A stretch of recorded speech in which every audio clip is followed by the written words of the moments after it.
오늘 우리가 읽은 성경 말씀은 예수님께서 부활하시고 난 후에 40일 동안 제자들과 함께 지내시다가 마침내 하늘로 승천하신 후에 제자들이 모든 성도들과 함께 모여서 무엇을 하였는지에 대하여 기록하고 있는 말씀입니다.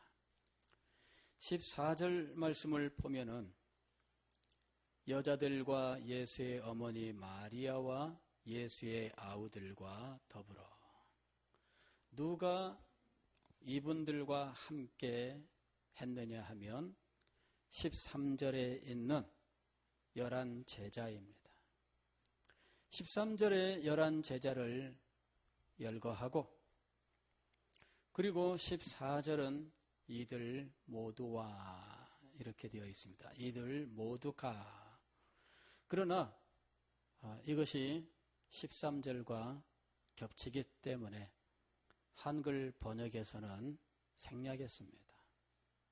즉 11사도 모두를 열거하고 이들 모두가 여자들과 예수의 어머니 마리아와 예수의 아우들과 함께. 그리고 15절에는 이들이 한 120명쯤 된다고 말씀하고 있습니다. 이 사람들이 그 당시 예수님께서 승천하셨을 때 예수님의 사람으로 남아있는 사람들의 총수였습니다.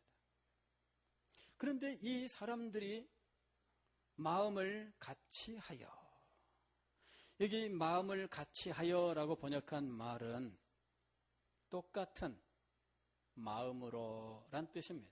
똑같은 마음으로.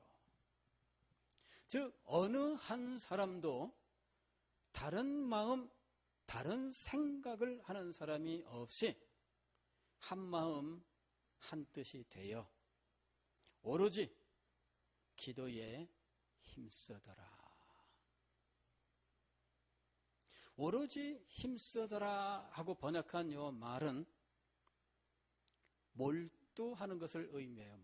몰두라는 건 뭐냐면은 우리의 정신이 어느 한계에 집중되어서 다른 것에는 신경 쓸 겨를이 없는 상태. 이게 몰두의 상태입니다. 무엇인가에 몰두하고 있으면 다른 말을 해도 듣지 않죠. 뭐 한참 하고 있는데 뭐라고 말했어요. 대답이 없어. 아니 당신 내가 뭐라고 말했는데 왜 대답도 안 해야 돼? 언제 무슨 말 했어? 그게 뭐예요? 좀 딴 데 지금 신경이 좀 가 있는 거예요. 자, 이렇게 기도하는 일에 마음이 다 모아져서 다른 생각은 할 수 있는 무슨 틈이 없고 다른 곳에 신경 쓸 여지가 없는 상태. 이것이 오로지 힘쓰더라의 상태입니다. 그리고 오로지 힘쓰더라라고 번역한 이 말은 쇠하지 않고 희미해지지 않고 계속되는 것을 의미합니다.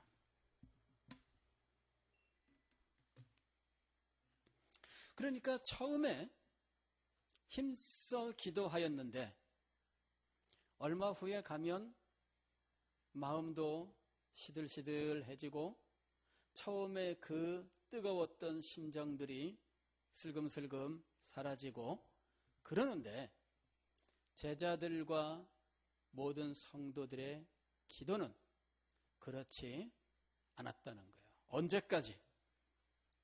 기도가 응답될 때까지. 기도가 응답될 때까지 희미해지지 않고 그 뜨거움과 그 간절함과 그 열정이 계속되었다. 그러면 제자들이 예수님이 승천하신 이후에 왜 이렇게 한마음 한뜻이 되어서 기도에 몰두하되 기도 응답이 될 때까지 끝까지 그 간절함과 그 열정으로서 계속하여 기도를 하였을까? 그 이유는 도대체 무엇이냐 하는 거죠. 그 이유는 예수님의 가르침과 예수님의 명령 때문이었습니다. 3절 말씀을 보면은 부활하신 예수님께서 40일 동안 제자들을 만나시면서 하나님 나라의 일을 가르쳤다라고 말씀하고 있습니다. 예수님이 고난받으신 후에 또한 그들에게 확실한 많은 증거로 친히 살아계심을 나타내사 40일 동안 그들에게 보이시며 하나님 나라의 일을 말씀하시니라. 하나님 나라의 일이란 이미 구약시대에서부터 시작된 일이지만 제자들을 통하여 앞으로 이루어질 하나님의 큰 역사를 의미합니다. 그 하나님의 나라의 일이 제자들 앞에 남아 있었습니다. 그 모든 일들에 대해서 예수님께서 제자들에게 가르치셨는데 마지막으로 이 한 가지를 명령하셨습니다. 4절 사도와 함께 모이사 그들에게 분부하여 이르시되 예루살렘을 떠나지 말고 내게서 들은 바 아버지께서 약속하신 것을 기다리라. 기다려라. 무엇을 기다리라고요? 아버지의 약속하신 것. 아버지의 약속하신 것. 구약 성경에 하나님의 예언, 하나님의 약속이 얼마나 많겠습니까? 그러나 우리는 예수님께서 그 수없이 많은 약속과 예언들 속에서 한 가지만을 꼭 집어서 기다리라고 말씀하신 것을 알 수 있습니다. 5절 말씀을 보면은 약속하신 것의 내용이 등장합니다. 요한은 물로 세례를 베풀었으나 너희는 몇 날이 못되어 성령으로 세례를 받으리라 하셨느니라. 다시 말씀을 드리면 아버지의 약속하신 성령으로 세례받는 일, 이것을 기다려라 하고 주님께서 말씀하신 것이죠. 성령 세례, 이것은 20세기에 아주 논란이 많았던 용어입니다. 20세기가 시작되면서 오순절이라고 하는 새로운 성령 운동이 시작되었는데 이 오순절 성령 운동을 시작한 사람들이 자신들에게 성령 세례가 임했다라고 주장을 했습니다. 그러면서 성령 세례를 받은 증거는 방언이라고 가르치기 시작한 거예요. 그리고 그 주장이 강력하게 펼쳐지다 보니까 방언을 받아야 구원받는다라고 말을 한 거지요.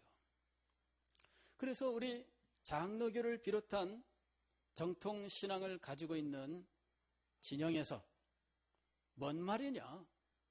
성령 세례가 어떻게 믿는 자가 다시 받아야 되는 일이며, 그리고 어떻게 성령 세례가 방언에 국한될 수 있느냐 해가지고 논쟁이 많이 벌어집니다.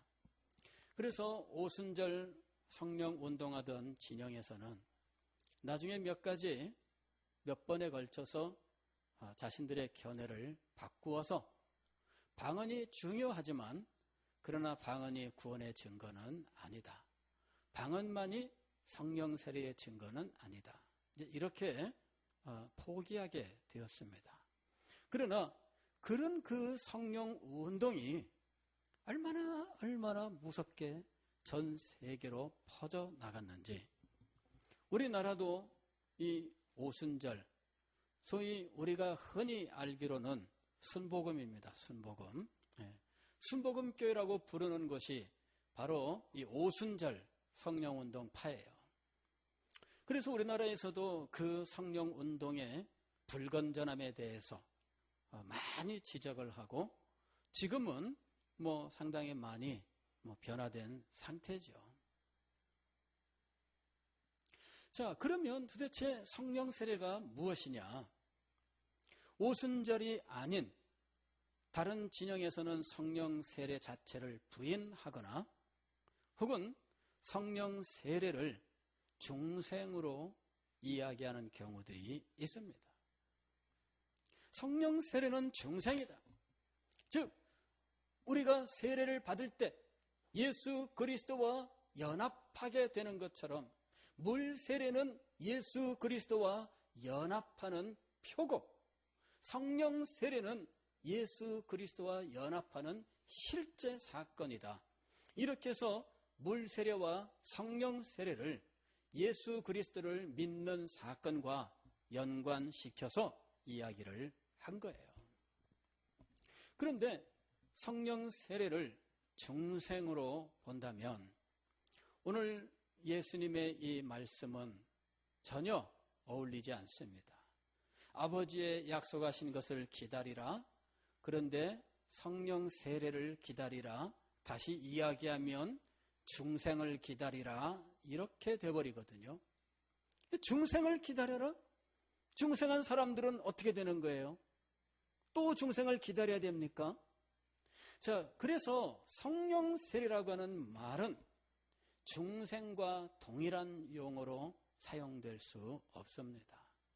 어떤 분들은 이미 예수님의 제자들은 중생한 사람들이기 때문에 과도기적으로 제자들은 중생한 상태에서 성령 세례, 즉 이 중생을 받지만 그러나 이 120명의 문도 이후의 사람들은 다 성령 세례, 즉 중생을 받은 거다. 이렇게 이야기하기도 합니다. 그러나 성령 세례는 중생 사건에 국한될 수 없습니다. 중생이 얼마나 크고 놀라운 일입니까? 중생은 성령께서 우리에게 베푸시는 크고 놀라운 일임에 틀림이 없습니다. 성령이 역사하지 않으시면 우리 가운데 중생하지 못하지요. 중생이 없다면 그는 새 생명이 없는 것입니다. 중생이 없다면 그에게는 믿음이 없는 것입니다. 중생이 없다면 그에게는 죄사함이 없습니다. 중생이 없다면 그는 최종 구원을 얻을 수가 없습니다. 중생은 정말 놀라운 것입니다. 그리고 중생 시점에 우리에게 임하는 성령의 역사는 참으로 강력한 거죠. 죽은 영혼이 살아나는 놀라운 역사입니다. 그러므로 중생은 크고 놀라운 것입니다. 그렇다 할지라도 성령 세례는 중생에 제한될 수가 없습니다. 요 성령으로 세례를 받으리라 하셨던 요 말씀을 예수님께서 다시 한번 해석을 해 주셨는데 8절에서 이렇게 해석을 합니다. 오직 성령이 너희에게 임하시면 너희가 권능을 받고.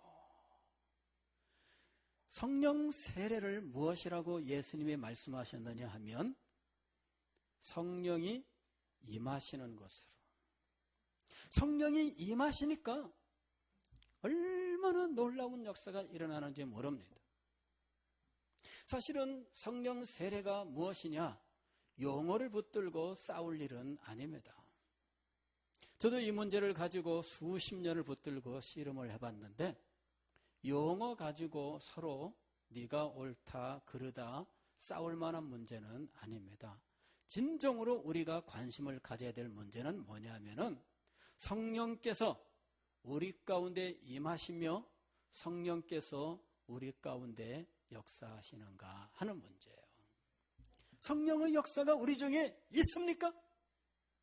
아니 중생 그 하나만으로가 아닌 성령의 살아계신 역사가 우리 가운데에서 나타나고 있느냐 하는 거예요.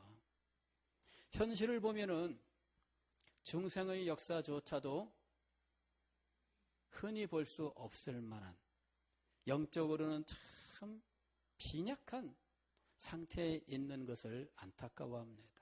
그러나 그것보다 더 크고 놀라운 것을 우리는 알아야 하고 사모해야 하는 것입니다. 성령의 세례 혹은 성령이 임하시면 권능을 받는다고 말씀을 합니다. 이 권능은 도대체 무엇입니까? 초자연적인 하나님의 역사를 설명할 때에는 과학적으로 정확한 사실을 말하는 것 같이 설명할 수가 없습니다. 우리는 인간의 언어가 하나님의 역사를 설명하는데 적합하지 않다는 사실을 인정해야 됩니다. 우리말에도 그런 게 있잖아요. 어디가 아픈데 이 서양 사람들이 제일 어려워하는 게 그런 거예요. 한국 사람이 미국에 가서 병원에 갔는데 자기의 아픈 상황을 이제 미국 의사한테 설명을 해야 돼요. 근데 이 배가 아리끼리하게 아프고요. 그런데 그게 뭐예요? 그죠? 예. 여기가 아프면 아픈 건데 욱신욱신 아프고요. 뭐 찌릿찌릿 아프고요. 뭐 그거 영어로 어떻게 설명해요? 그래가지고 한국 사람들이 미국 병원에 가가지고 의사한테 통증 설명하는 걸 제일 어려워하는 거야. 어떻게 아픈 거더라? 야, 이 콕콕콕 그걸 어떻게 설명하냐? 찌릿찌릿 이거 어떻게 설명하냐? 아리아리 한 거 어떻게 설명하냐? 영어로 뭐라고 말해줘야 될까? 근데 영어에서는 그런 말 자체가 없어요. 아프다 그러면 그냥 무조건 아픈 거야.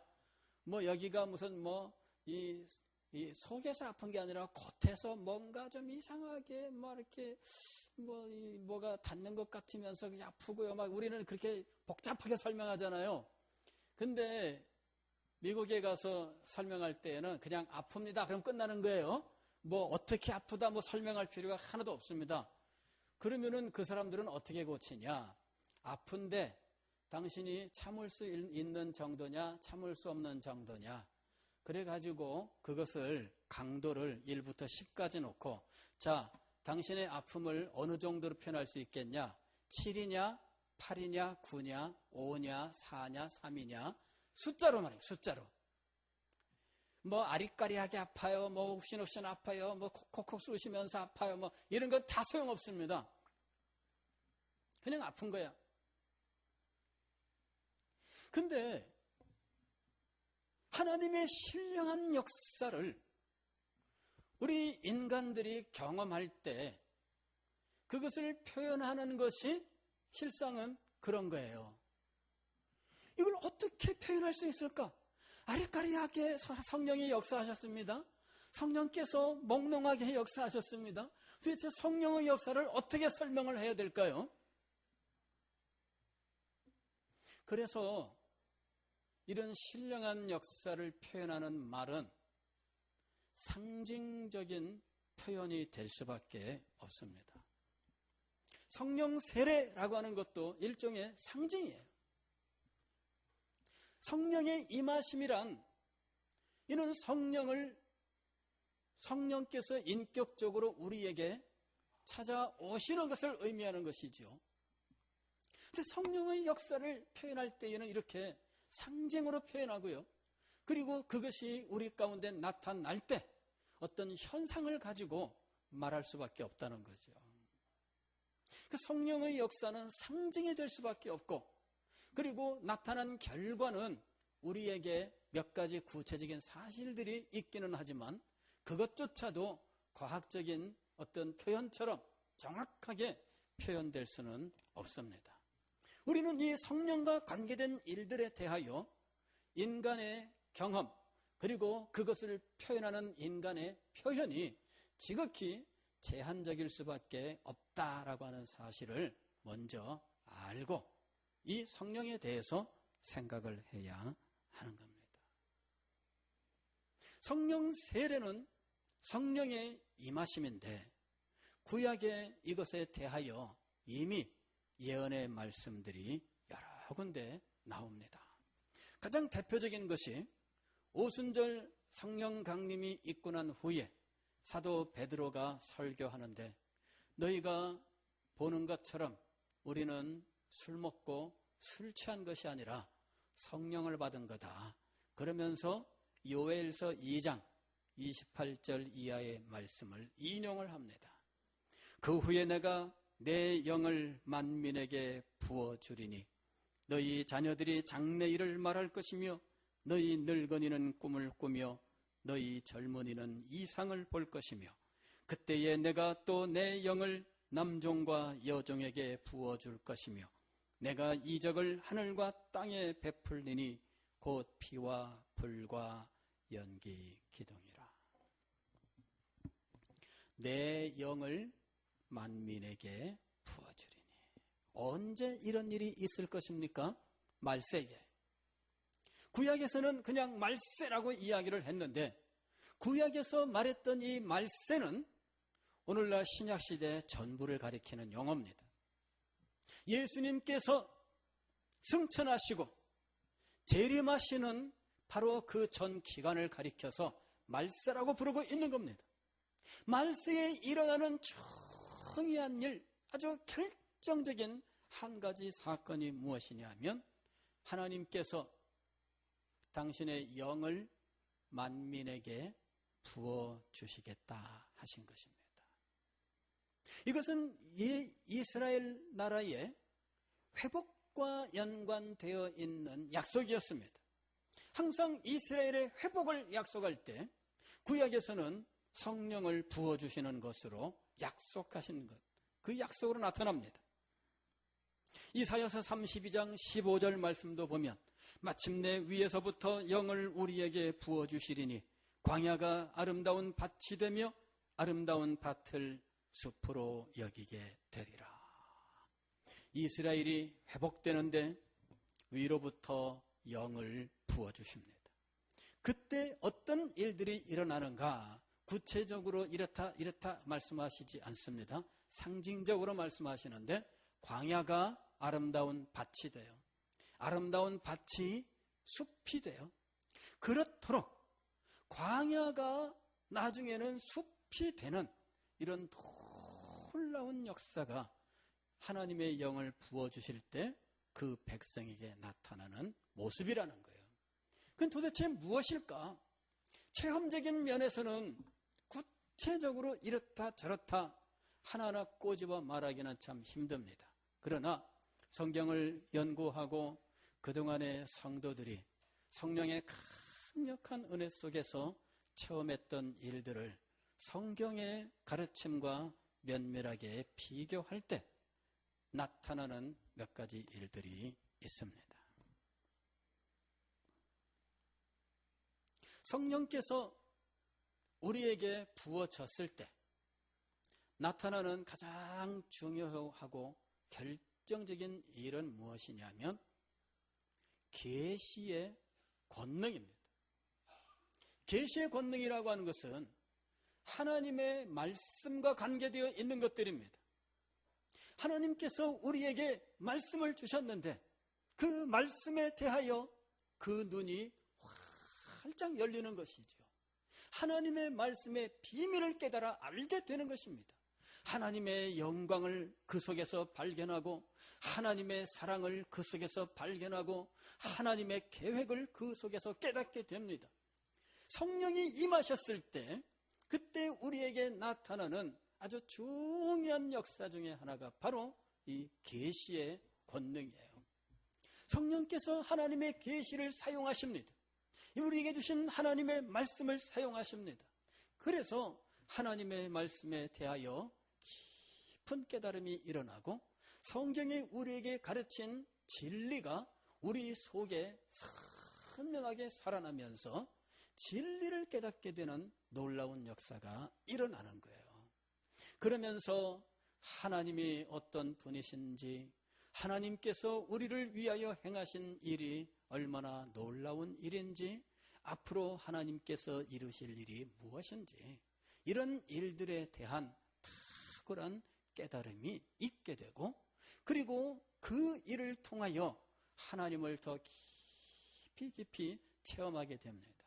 하나님의 사랑이 그에게 직접적으로 부어지는 그런 은혜를 체험하게 되고, 말씀을 깨달으면서 그 사랑이 더욱더 그 마음을 깊이 감동하면서 주님을 사랑하고 주님의 뜻만을 사랑하고 그 뜻을 위해서 평생을 살고 싶은 마음이 생기는 거예요. 그의 마음의 뜻과 생각이 하나님의 진리로 새롭게 정돈되면서 하나님의 진리를 따라서 생각하고 진리를 기뻐하고 즐거워하는 삶을 살게 돼요. 이것이 성령이 임했을 때 우리에게 나타나는 계시의 역사입니다. 아울러서 성령이 우리에게 임했을 때 우리의 사역 속에는 이전에 볼 수 없었던 놀라운 역사들이 있게 됩니다. 즉, 이전에과는 비교할 수 없는 압도적인 감화력, 이것이 있게 돼요. 즉, 말씀을 전하면 그 말씀이 한 말씀도 땅에 떨어지지 아니하더라. 이 말씀을 듣고 이쪽으로 흘려듣는 사람, 듣기도 전에 무조건 튕겨버리는 사람, 들었는데 이 말씀을 잊어버리는 사람, 온갖 종류의 사람들이 있잖아요. 그런데 말할 수 없는 권능이 그 가운데 역사해서 하나님의 말씀이 마음속에 새겨지고 하나님의 말씀에 그 마음이 녹아지게 되는 거예요.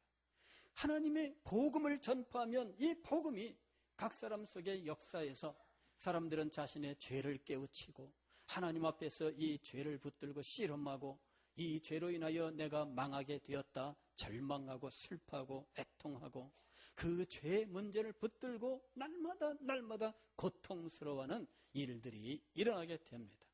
그리고 예수 그리스도의 십자가가 그 눈앞에 불쑥 나타나면서 그리스도의 십자가를 붙들고 하나님의 은혜에 감사하고 새로운 생명으로 주님을 찬양하고 경배하면서 변화의 삶을 살게 됩니다. 압도적인 이런 감화의 역사가 일어나는 거예요. 그래서 오순절날 베드로가 한번 설교하니 그 설교를 들은 사람들이 어찌할꼬 하면서 가슴을 치고 회개하면서 그날 베드로의 설교를 듣고 세례받은 사람이 3,000명이 되었더라. 이런 것들이 바로 성령의 압도적인 역사를 표현하는 일들입니다. 그리고 성령의 부어주심 속에서 놀라운 이적들도 나타났습니다. 안진뱅이가 일어나는 역사, 귀신이 쫓겨가는 역사, 이런 놀라운 일들이 일어났던 것입니다. 그래서 우리는 초대교회가 성령의 압도적인 역사 속에서 그렇게 큰 권능을 나타내고 크게 부흥했던 것을 보게 되는 것입니다. 구약에 하나님께서 이것을 약속하셨습니다. 에스겔서 39장 29절 말씀도 보면 내가 다시는 내 얼굴을 그들에게 가리지 아니하리니 이는 내가 내 영을 이스라엘 족속에게 쏟았음이라. 쏟았다, 이거 다 상징적인 표현입니다. 성령은 인격적인 하나님이신데 어떻게 물 붓듯 이렇게 부어주거나 무슨 이 큰 양동이에 물을 쏟아붓듯 이렇게 쏟아붓겠습니까? 이게 다 상징적인 표현들이에요. 하나님의 역사는 과학적인 용어로 설명될 수가 없습니다. 스가랴서 12장 10절 말씀을 보면 내가 다윗의 집과 예루살렘 주민에게 은총과 간구하는 심령을 부어주리니. 여기에 은총과 간구하는 심령을 부어준다, 우리에게 이런 마음을 준다는 그런 의미가 되어 있는데 그보다는 이게 영입니다. 은총과 간구하는 영을 부어주리니. 그 영이, 즉 성령이 우리의 마음에 임재하여 우리 영과 더불어 역사하여 우리가 성령에 이끌려 하나님 앞에 기도하고 이런 성령의 역사를 은총과 간구하는 심령으로 번역을 한 거예요. 자, 성령의 부어주심, 이것이 신약시대의 압도적인 은혜의 역사입니다. 그래서 예수님께서 부활하시면서 제자들에게 아버지의 약속하신 것을 기다리라 하고 말씀하시면서 꼭 집어서 성령으로 세례를 받으리니 하고 말씀하신 겁니다. 그것을 기다리라. 그러면 제자들은 예수님이 승천하신 후에 그냥 기다리면 되었는데 왜 기도했을까요? 응?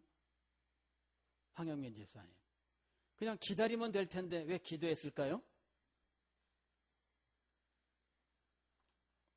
오늘날은 약속 시간에 맞춰서 나갔는데 내가 먼저 갔습니다. 기다리면은 뭐 하고 있을까요? 사람마다 어디야? 나 먼저 와 있어. 빨리 와. 무서. 식구들이 다 같이 모여서 식사합시다. 그러고서 이제 다 같이 모였습니다. 식탁에 둘러앉았습니다. 근데 한결같이 다 이러고 있죠. 식당 같은 데 가보면은 한 식구가 다 둘러앉았는데 다 이렇게 하고 있어요. 예, 참 재밌습니다. 자, 기다리라 그랬는데 왜 기도하고 있을까요? 아버지의 약속하신 것을 기다리는 방법은 기도이기 때문이죠. 에스겔서 36장에 보면은 포로 시대의 선지자 에스겔에게 포로로 붙잡힌 이스라엘의 회복의 메시지를 하나님께서 주십니다. 그러면서 36절 말씀을 보면 나 여호와가 말하였으니 이루리라 이렇게 말씀하셔요. 나 여호와가 말하였으니 이루리라. 그러고 난 다음에 바로 이어서 뭐라고 말씀하시느냐 하면 그래도 이스라엘 족속이 이같이 자기들에게 이루어 주기를 내게 구하여야 할지라. 나 여호와가 말하였으니 이루리라. 믿습니까? 아멘이 있어야지 이럴 때는. 그죠? 예. 자, 나 여호와가 말하였으니 이루리라. 예. 근데 그 말씀을 듣고 난 이후에 우리는 무엇을 해야 합니까? 기도해야 되는 거예요. 그 말씀에 이어서 바로 어떤 말씀이 나오느냐 하면 그래도 이스라엘 족속이 이같이 자기들에게 이루어 주기를 내게 구하여야 할지라. 하나님께서 약속하셨습니다. 그러면 우리는 무엇을 해야 합니까? 기도해야 됩니다. 제자들은 이 원리를 알고 있었던 겁니다. 그래서 예수님께서 부활하신 후에 제자들에게 아버지의 약속하신 것을 기다리라 하고 명령을 받았을 때 예수님이 승천하신 후에 다락방으로 돌아와서 바로 무엇을 시작했습니까? 기도를 시작한 거예요.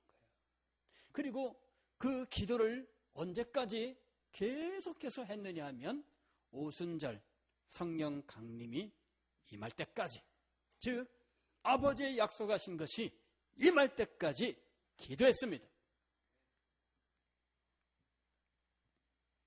그러면 제자들의 그 아버지의 약속하신 것을 기다리며 기도한 사건이 오늘 우리들하고는 무슨 관계가 있습니까?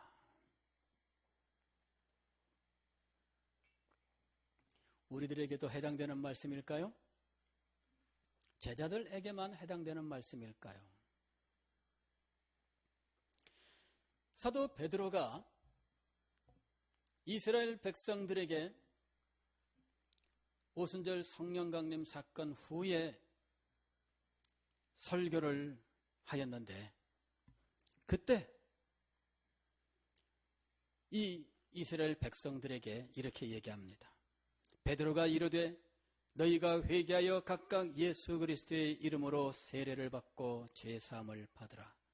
그리하면 성령의 선물을 받으리니 이 약속은 너희와 너희 자녀와 모든 먼데 사람 곧 주 우리 하나님이 얼마든지 부르시는 자들에게 하신 것이라 하고. 자, 성령을 선물로 받으리니 이 약속은 너희와 너희 자녀와 모든 먼데 사람 곧 주 우리 하나님이 얼마든지 부르시는 자들에게 하신 것이다. 그 약속은 누구에게 주신 거예요? 너희와 너희 자녀와 모든 먼데 사람이에요. 이 말은 무엇을 해석한 말이냐 하면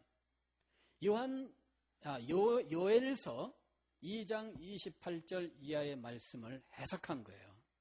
그 후에 내가 내 영을 만민에게 부어주리니. 여기 만민이 누굽니까? 말세에 하나님께서 유대인에게, 즉 이스라엘 백성에게만 영을 부어주시겠다는 말씀이 아닙니다. 누구에게 부어주시겠다고요? 만민에게. 이 말이 모든 먼데 사람, 곧 하나님께서 얼마든지 부르시는 사람이에요. 제한이 없습니다. 우리는 제한을 시키려고 해요. 민족에 따라서, 나라에 따라서 제한시킵니다. 구별합니다. 그러나 하나님께서 성령을 부으실 때에는 이런 구별이 없으며 이런 차별이 없습니다. 미국 사람이라고 해서 더 많이 받는 것 아니며 우리라고 해서 조금 받는 거 아닙니다. 모든 만민에게 하나님의 영을 부어주시겠다. 계속해서 너희 자녀들이 장래일을 말할 것이며 너희 늙은이는 꿈을 꾸며 너희 젊은이는 이상을 볼 것이며. 이것은 연령에 의하여 구별되거나 차별 없이 성령을 부어주신다는 말씀이에요. 자녀들, 어린이들입니다. 늙은이들, 어른들입니다. 젊은이들, 장년층입니다. 세대 구별 없이 연령에 의하여 차별하지 않고 하나님께서 성령을 부어주시겠다 약속하신 겁니다. 계속해서 그때 내가 또 내 영을 남종과 여종에게 부어줄 것이며. 남종과 여종에게 부어준다고 하는 것은 남녀 구별, 남녀 차별 없이 성령을 부으시겠다는 말씀입니다. 성령은 민족에 의하여 구별하지 않습니다. 연령에 의하여 구별하지도 않습니다. 남녀 성에 의하여 구별하지도 않습니다. 오직 하나님께서 은혜를 베풀기를 원하시는 모든 자들에게 이 성령은 구별 없이 부어질 것이며 차별 없이 주어질 것입니다. 요엘서의 이 말씀을 따라서 사도 베드로는 모든 먼데 사람, 즉 오직 조건은 하나님께서 얼마든지 부르시는 사람들입니다. 얼마든지. 이 말은 무엇이냐면 하나님께서는 어느 누구에게든지 너무 많아서 못 줍니다. 그게 아니라 얼마든지 주실 수 있다는 거예요. 오순절 성령 강림으로 아버지의 약속하신 것은 끝났는가? 그렇지 않습니다. 요엘서는 계속해서 여호와의 날에 대해서 말씀하십니다. 즉 말세에 여호와의 심판이 있게 되는데 그 심판 때까지 하나님께서 행하시는 역사는 성령을 부어주시는 일입니다.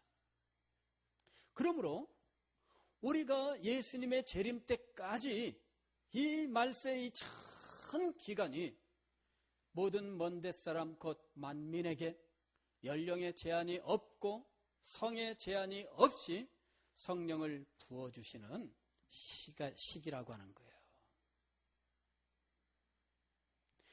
즉 예수님께서 제자들에게 아버지의 약속하신 것을 기다리라 하고 말씀하셨던 것이 오순절날 제자들에게 임한 것으로 그치는 것이 아니라 지금도 아버지의 약속하신 것은 계속해서 우리에게 부어지는 시대라는 겁니다. 그러므로 우리가 지금도 이 약속하신 것을 기다리기 위해서 하나님 앞에 기도하는 것이 마땅합니다.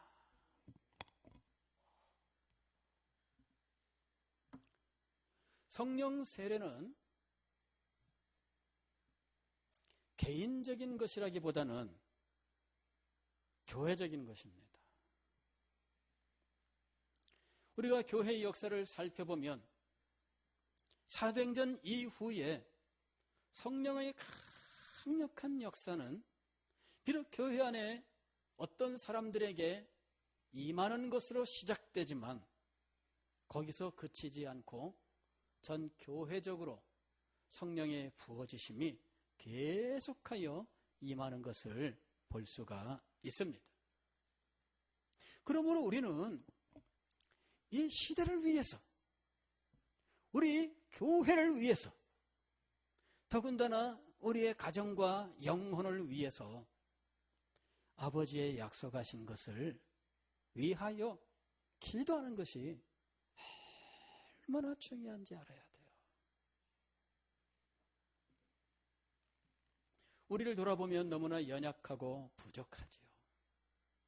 그러나 여러분, 정말 놀라운 것은 능력의 지극히 큰 것이 우리에게 있지 아니하고 하나님에게 있다는 사실입니다. 하나님의 그 놀라운 은혜와 능력은 성령을 부어주시는 것으로서 우리에게 나타나고 있습니다. 우리는 성령이 부어주신, 즉 아버지의 약속하신 것을 간구해야 됩니다. 우리가 기도 생활을 작정하면 우리가 무엇을 위하여 먼저 기도해야 될까요? 아버지의 약속하신 것을 위하여 기도해야 됩니다. 아버지 하나님, 약속하신 것을 주십시오. 약속하신 대로 사도들에게 주셨습니다. 약속하신 대로 하나님의 종들에게 부으셨습니다. 오늘 저에게도 주십시오.